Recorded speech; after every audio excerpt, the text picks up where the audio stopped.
Today I'm going to go over informed consent and what that is and what the ACA deems it as and the state of Texas, along with an individual practice called the Center for Ethical Practice and their individual informed consent.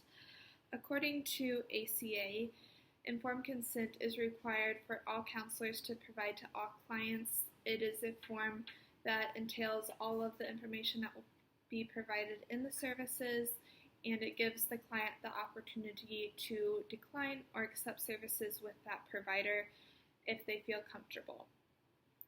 According to Texas Department State of Health Services 2015, the state of Texas goes off of ACA recommendations for what informed consent should include.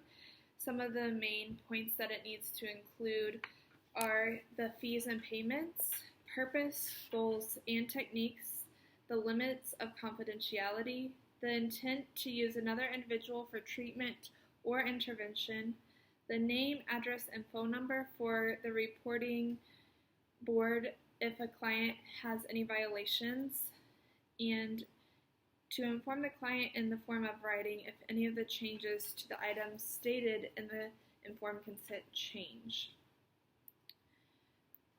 An individual practice that I found was the Center for Ethical Practice, and in their personal informed consent, they went over the psychological services and defined the roles of what the client and the counselor included.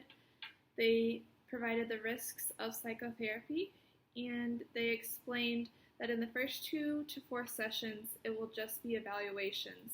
After those evaluations, the client will be provided with what the treatment plan and goals will be, and then from there the client can decide if they feel comfortable with the fit of the counselor and the company.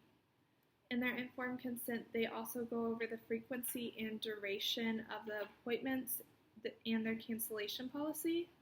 They also went over what their fees include and what insurances they accept and how the company will help the clients with fees and filing with insurance to make sure it's all clear before services are provided. They also explain confidentiality, go over parent-minor information and their policy on that. They include how to contact the counselor and the company, and they explain the right that the client has to be happy with the services that they have been provided. Some of the similar things between the Center for Ethical Practice and the state of Texas requirements were going over the fees and payments, going over the purpose, goals, and techniques, going over the limitations of confidentiality, going over the treatment plans, fees, and insurance policy, and confidentiality.